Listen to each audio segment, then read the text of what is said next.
I am the proud principal of Fox Tech High School for Health and Law Professions. We are a small magnet school that serves San Antonio ISD students. We actually serve all of Bexar County, so we have kids that come outside of SA ISD.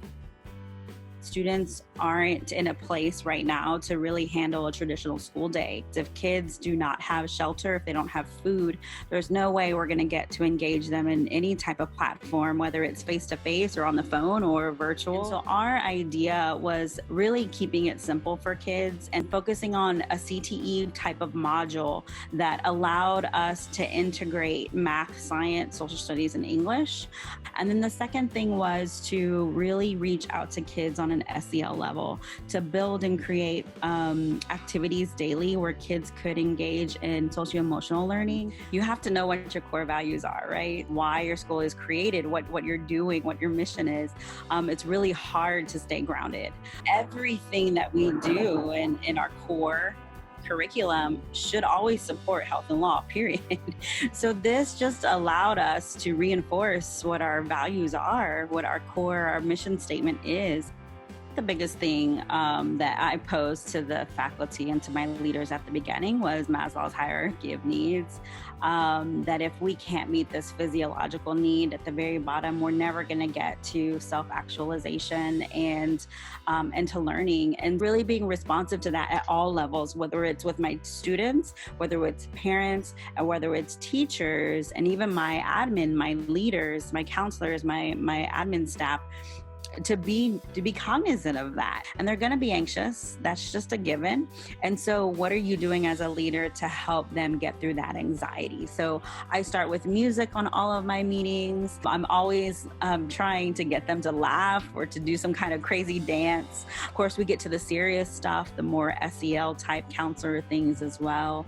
I've given my teachers an outlet and a resource for an outside counselor that they can contact. What I didn't like about the traditional model of just having my teachers push out their Google Classrooms and just let kids work was everybody's in a silo. Teachers were having a hard time balancing work and home. And I really wanted to bring everybody together to collaborate so that it's not one person doing all of the work all of the time, that we created teams. Then we created leaders and then teams for each of those projects. And so every teacher and staff had to get on a project. And so that allowed for the weight to be shifted. Instead of being on every single person individually, now it's shifted as a collaborative group into one pod. And so everybody carries the weight. One of my principles, my guiding principles was do not forget the human connection. So every day we have a 30-minute period where teachers are available for synchronous, just to check in with kids.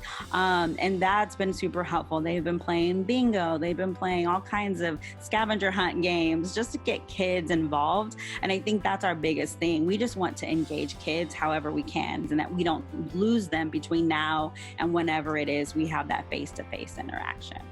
Be responsive to your community, be responsive to your students, and be responsive to your teachers. And if that means that you're not creating these way high rigorous standards or platforms for learning right now, that's okay. Because right now it's about responding to what people's needs are, wherever that lands on the spectrum. And I think for me, that's been the most important thing and something I don't want to lose sight of.